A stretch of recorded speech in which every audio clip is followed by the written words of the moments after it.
The appeal of nonviolence as a means of social transformation is almost universal. Few deny its awesome power when unleashed with discipline. However, in the face of an impeding danger, especially one known to be as brutal as they come, it takes a lot of courage to remain nonviolent. Even though it calls for more valor than one need in a pitched battle, history has recorded only a handful of such defiant acts of ultimate heroism in man's long quest for freedom and justice. But no incident exemplifies the true genius of such silent rebellion more than China's tank man. The year was 1989, at the height of a violent crackdown on pro-democracy protesters in Beijing that saw hundreds, if not thousands, dead and many more arrested. A sole rebel, whose identity remains unknown quarter of a century later, took matters onto his own hands by blocking the advance of rumbling Chinese tanks near Tiananmen Square, at least 18 of them dispatched to squash the popular protests threatening one-party rule,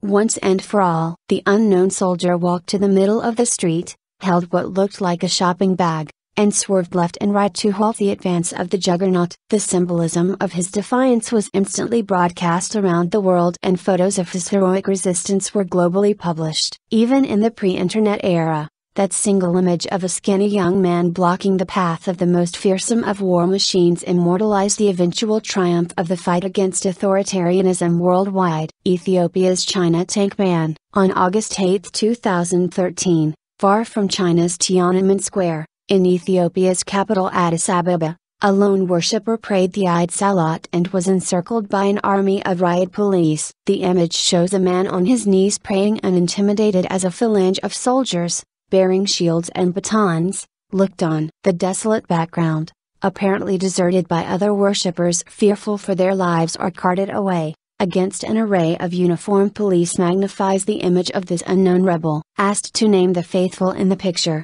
Dimtsachin Yisma, the Facebook group often seen as the de facto leading body of the horizontal Ethiopian Muslims movement, said in an email, "It was sent to us by an activist, like the Chinese activists of the 80s, even if for different grievances. Muslims in Ethiopia have been protesting against government interference in religious matters for nearly 2 years." Some 29 leaders of the nonviolent campaign that calls on the Ethiopian government to respect its own constitution remain incarcerated on trumped-up terrorism charges, the same charges used to muzzle journalists like Eskinder Nega and dissenting politicians Bekel Garba. A week before Eid al-Fitr fell, central Oromia, far removed from the prying eyes of foreign cameras, over a dozen Muslim protesters, including a mother and child, were massacred in broad daylight. The story received passing references in the mainstream media. A foreign correspondent who visited the town few days after the incident was returned to the capital under threat of imprisonment. As was with the Tiananmen Square protests of 1989,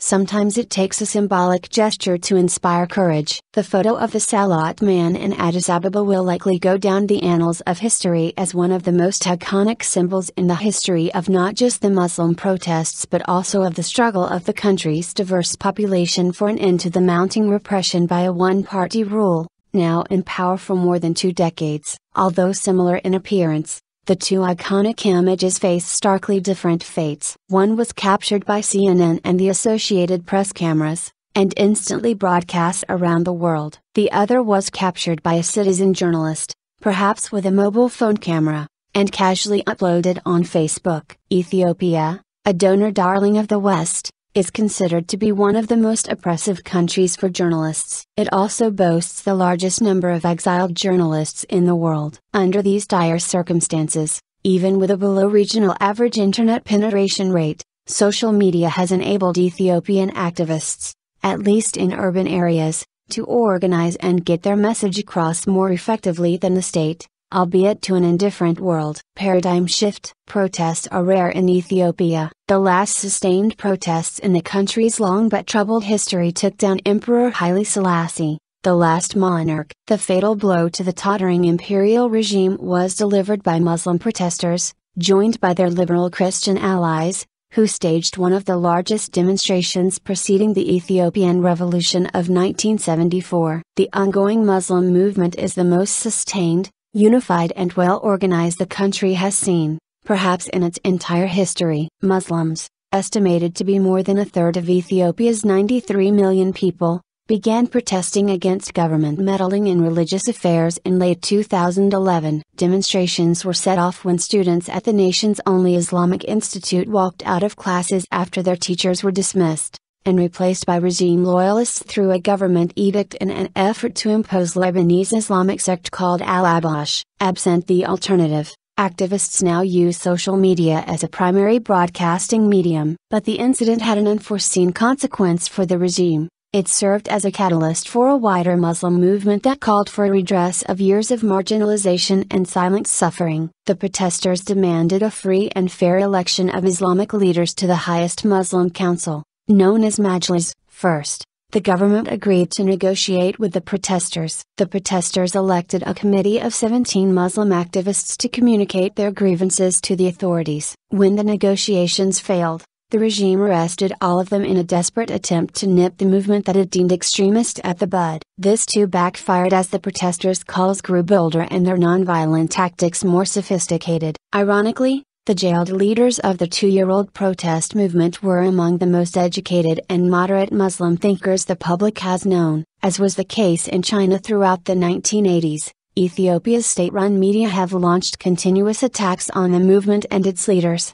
including a now-famous mockumentary called Jihad-e-Harakat. The fictitious film juxtaposes unrelated events in an attempt to link the protesters to terrorist groups in Mali, Nigeria, and Somalia. Absent the alternative, activists now use social media as a primary broadcasting medium. The greatest strengths of utilizing digital platforms are also its greatest weaknesses. Given the information overload on social media networks, some of the most important messages can easily be buried, including the photo of the Salat man. If the image of Tank Man was one of the top 10 photos that changed the world, then when the symbolism and the defiant spirit of the Salat man finally reaches the public, those on the exteriors of Facebook walls, his image too will forever inspire a generation of Ethiopian human rights activists, Muslims or not.